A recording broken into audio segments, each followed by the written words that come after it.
सार वस्तु है जगत में, पावन हरि का नाम। नाम हरि का सिमरते पूर्ण हो सब काम। नाम हरि का सिमरते पूर्ण हो सब काम। बोल जयकारा बोल मेरे श्री गुरु महाराज की जय। गुरुमुखों, हर समय इंसान अपने ऊपर यह निगाह रखे कि अपना समय सेवा, सत्संग, बंदगी में खर्च होता है या कि दूसरे कार्यों में, अलग अलग कार्यों में खर्च होता है। इसीलिए अगर जीवों का, गुरुमुखों का समय दूसरे कार्यों में खर्च हो रहा है तो उन्हें सचेत हो जाना चाहिए। महापुरुष बार बार यही चिताते हैं, यही वचन फरमाते हैं कि गुरुमुखों जागो, सचेत हो जाओ, अपने समय का सदुपयोग करो, क्योंकि यह समय बार बार नहीं आता। समय तो आता है पर वो ही समय बार बार नहीं आता जो समय एक बार हाथ से निकल गया। वाणी में भी जैसे वर्णन हुआ, सार वस्तु है जगत में, पावन हरि का नाम। नाम हरि का सिमरते पूर्ण हो सब काम। पूर्ण हो सब काम।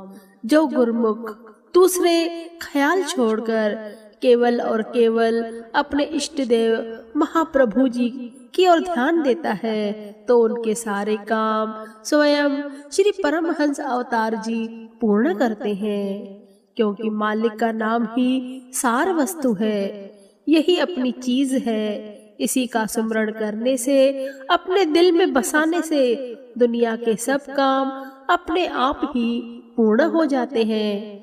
अपना निजी काम अर्थात आत्मा जो जन्म जन्मांतरों से परमात्मा से बिछड़ी हुई है, वह परमात्मा के साथ मिल गई तो उसका सारा काम हो गया।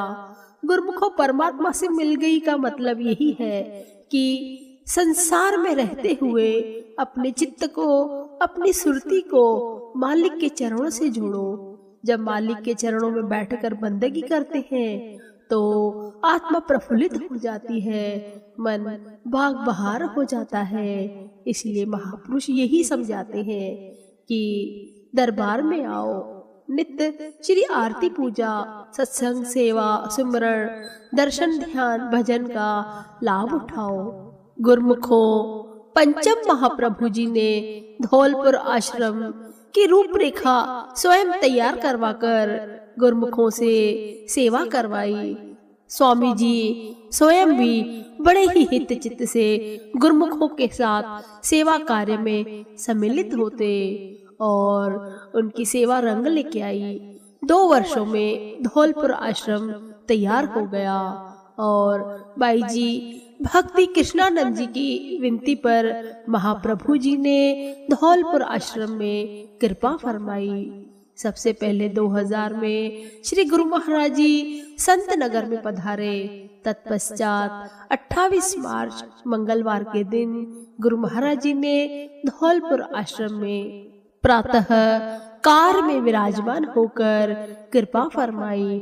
सब गुरुमुख गदगद हो गए अपने महाप्रभु के दर्शन दीदार कर। गुरुमुख बड़े ही निहाल हो गए। ऐसे महाप्रभु जो करुणा निधान है, भक्त वत्सल है। वाह, हे मेरे महाप्रभु, आपके चरणों में कोटन कोटि दंडवत प्रणाम। श्री महाप्रभु जी के शुभ आगमन का सबने मिलकर भव्य स्वागत किया। सारे आश्रम को लड़ियों, रंग बिरंगे गुब्बारों और पुष्पों से खूब सजाया गया था। 10 बजे के लगभग महाप्रभु जी ने निज कर कमलों से श्री मंदिर में श्री परमहंसों के पावन स्वरूप सुंदर सिंहासन पर विराजमान किए। हार पहनाकर उन्हें केसर तिलक से सुशोभित किया।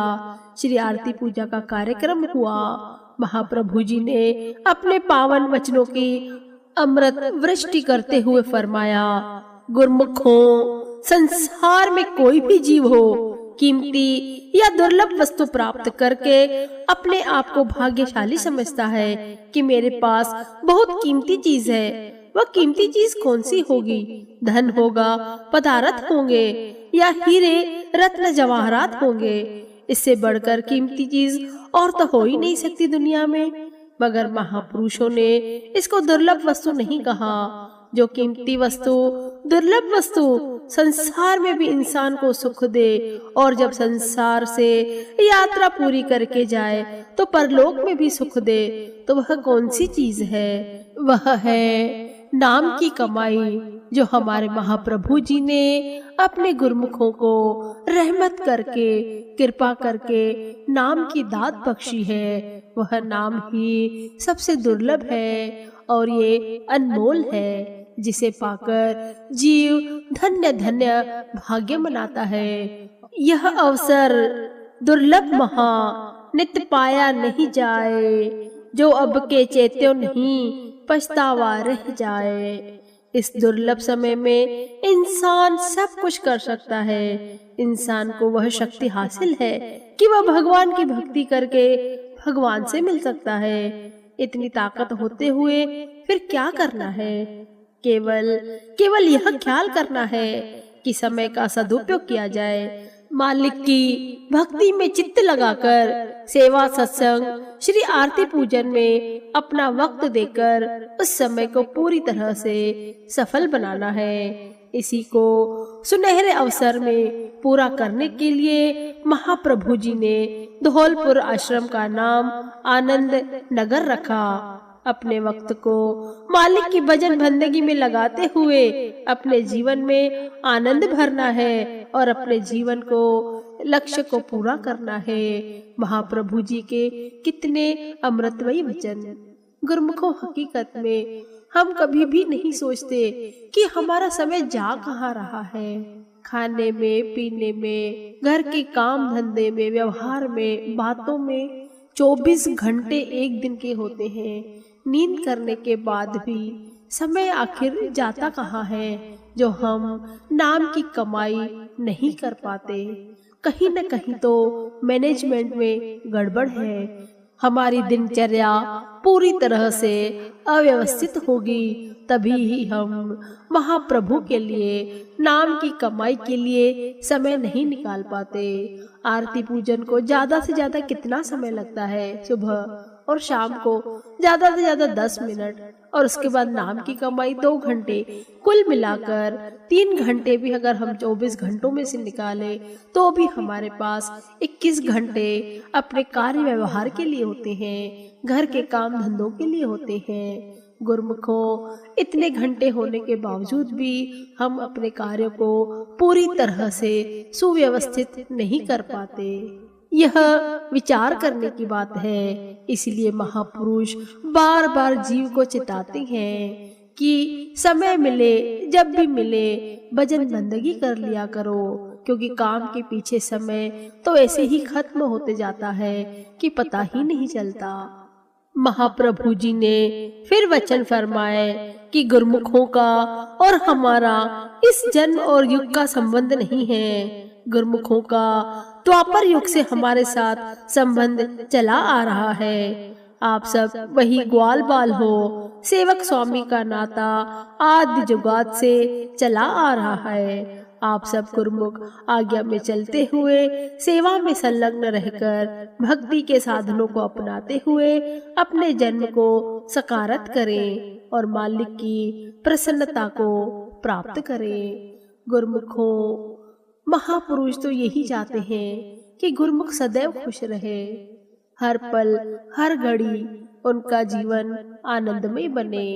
आनंद घन महाप्रभु गुरुमुखों को भी आनंद से परिपूर्ण बनाना चाहते हैं, इसीलिए बार बार समझाते हैं, गुरुमुखों नियम निभाओ, 2 घंटे भजन अभ्यास को पूरा करो और जीवन को महापुरुषों की चरण शरण में रखते हुए सफल बनाओ। बोलो जयकारा, बोल मेरे श्री गुरु महाराज।